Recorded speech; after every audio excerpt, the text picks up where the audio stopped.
For the fourth time in just over 4 months, a grand jury has indicted former President Donald Trump as he continues to campaign as the Republican frontrunner in the 2024 presidential race. This is the second time he's been charged with trying to interfere with the 2020 election in the last 2 weeks. This time, a Georgia grand jury indicted Trump and 18 of his allies, stemming from Fulton County District Attorney Fani Willis's investigation into their attempt to overturn the 2020 election in Georgia. DA Willis announced the indictment Monday after 11:30 Eastern Time at a press conference in Atlanta, about 2 hours after it was handed to the judge. Today, based on information developed by that investigation, a Fulton County grand jury returned a true bill of indictment, charging 19 individuals with violations of Georgia law arising from a criminal conspiracy to overturn the results of the 2020 presidential election in this state. The indictment includes 41 felony counts and is 97 pages long. Please remember that everyone charged in this bill of indictment is presumed innocent. Specifically, the indictment brings felony charges against Donald John Trump, Rudolph William Louis Giuliani, John Charles Eastman, Mark Randall Meadows, John Cheeseborough, Jeffrey Clark. Every individual charged in the indictment is charged with 1 count of violating Georgia's Racketeer, Influenced, and Corrupt Organizations Act through participation in a criminal enterprise in Fulton County, Georgia, and elsewhere to accomplish the illegal goal of allowing Donald J. Trump to seize the presidential term of office beginning on January 20th, 21. Specifically, the participants in association took various actions in Georgia and elsewhere to block the counting of the votes of the presidential electors who were certified as the winners of Georgia's 2020 general election. Fulton County District Attorney Fani Willis announced that arrest warrants have been issued for Donald Trump and his 18 co-defendants and gave them until August 25th to voluntarily surrender. She said she plans to try all of them together in proceedings she hopes to begin within the next 6 months. Earlier Monday, a document listing criminal charges to be brought against Trump was briefly posted to the Fulton County Clerk's Office website before the grand jury's decision. Trump used the apparent error to claim the system's rigged against him. As Trump struggles with legal fees, he urged supporters in a fundraising email to, quote, never surrender. The special grand jury in this case heard testimony from 75 witnesses along with other evidence. One of the most notorious moments in the pressure campaign Trump and his allies conducted on Georgia officials was a phone call in which Trump asked Georgia's Republican Secretary of State Brad Raffensperger to find the votes he needed to overturn Joe Biden's victory in the state. So, look, all I want to do is this. I just want to find 11,780 votes, which is one more than we have, because we won the state. DA Willis opened her probe after this call. Part of the charges also stem from a breach of voting machines in Coffee County, about 200 miles from Atlanta.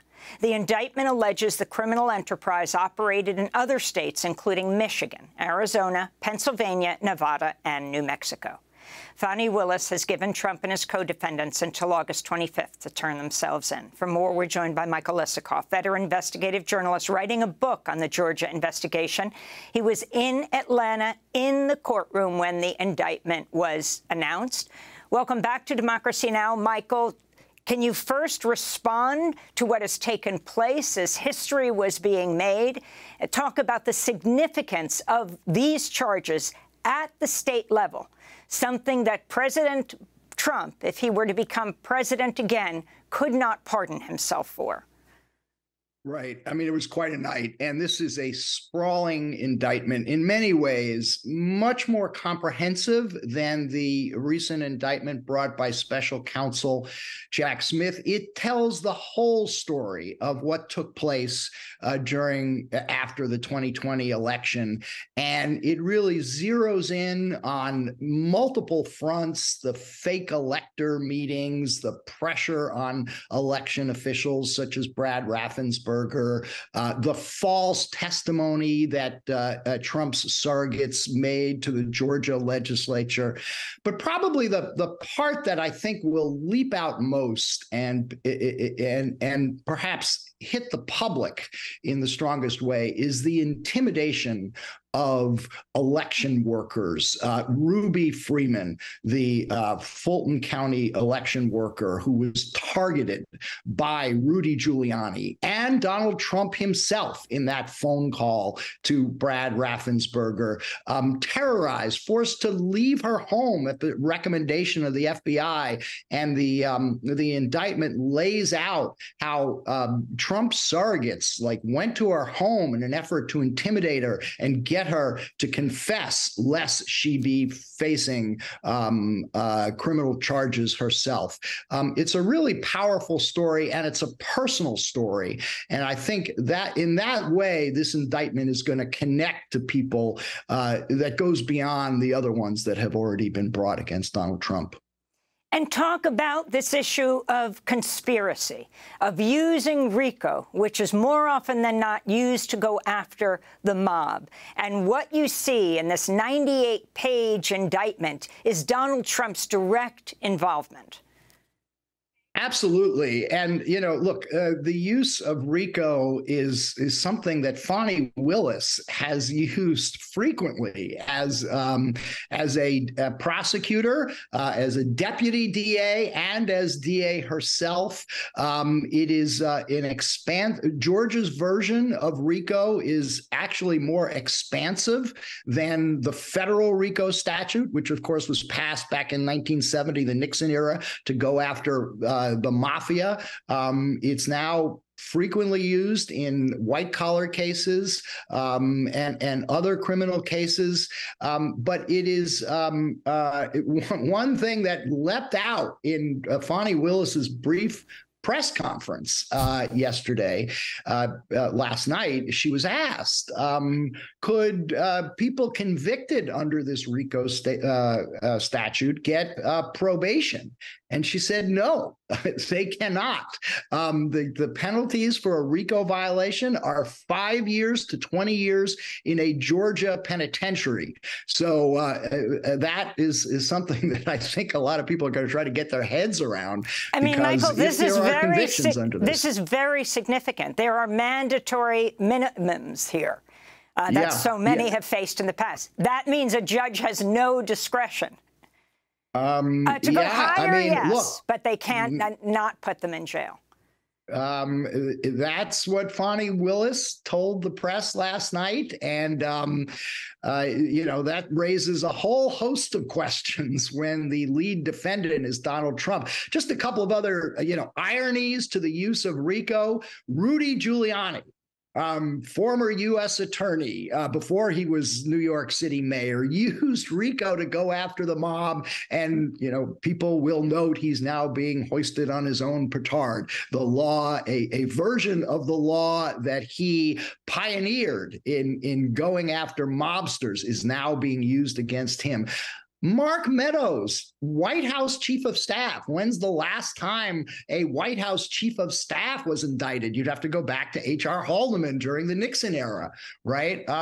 So you look at the range of defendants here.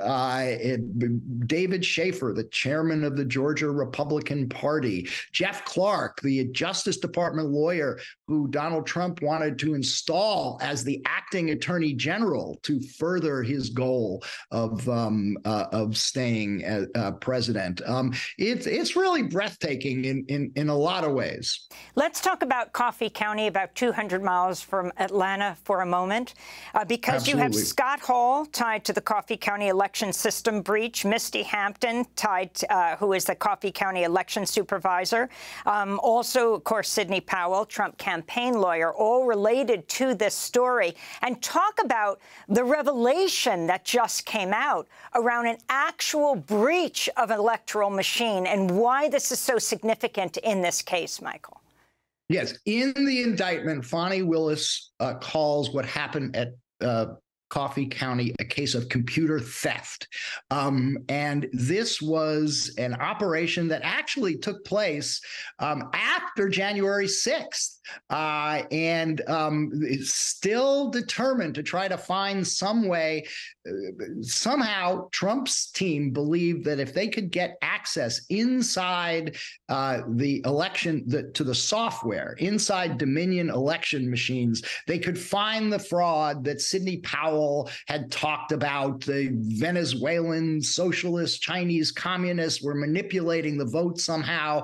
If they could just get inside those Dominion machines. The problem is that that software and all the election data was protected.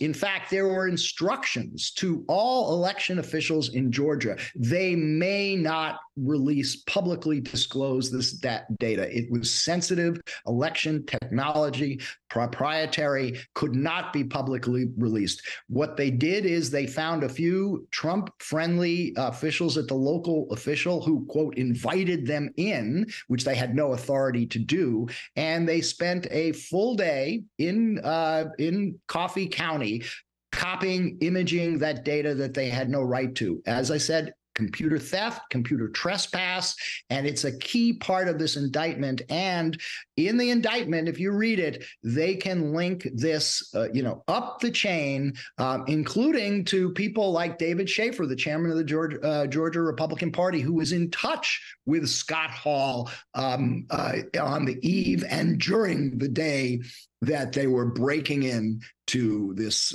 election office.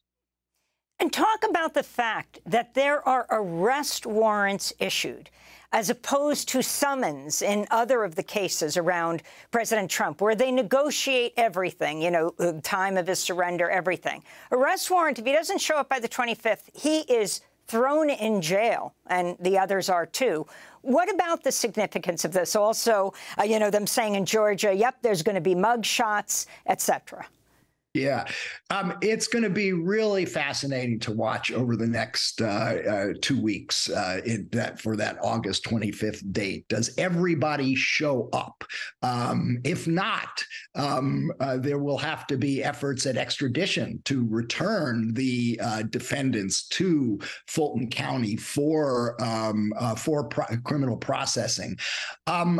I don't know how this is going to play out. Donald Trump has shown up in the case of the federal indictments and in the case of the New York City indictment by Alvin Bragg. If this one has got to stick in his craw, as it were, more than any of the others. He was obsessed with Georgia, and now to have to show up at the Fulton County Jail where defendants are processed. And also, one other factor to watch here is negotiation of a bond, because under Georgia law, there's not a lot of if a defendant is deemed to be at risk of not just a flight, but of intimidating witnesses, they're not eligible for a bond. So we'll see. We don't know who the judge is going to be yet, but that judge is going to have a very interesting process to deal with Donald Trump. And what is the bond set at? Fani Willis has set out bonds in the past on RICO cases for hundreds of thousands of dollars. This one is a much bigger case in a lot of ways.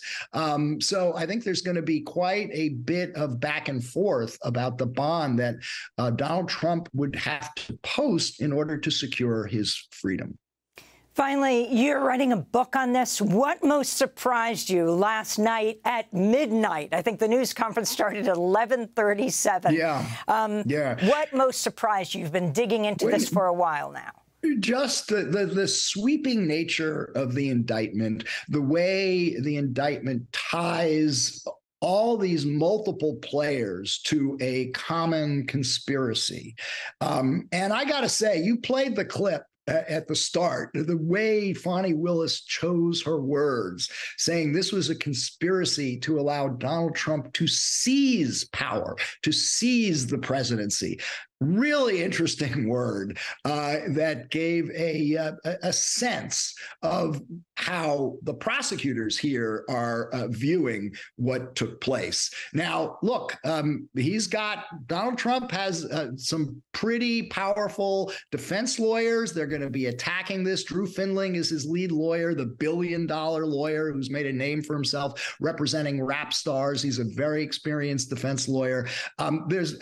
So we got to, hold back and watch and see how this plays out. But as I said, in terms of the sweeping nature of this, it is really something we haven't seen before in all our coverage of the 2020 election aftermath. And I think it's going to get a lot more interesting. Michael Isikoff, veteran investigative journalist, writing a book on the Georgia investigation.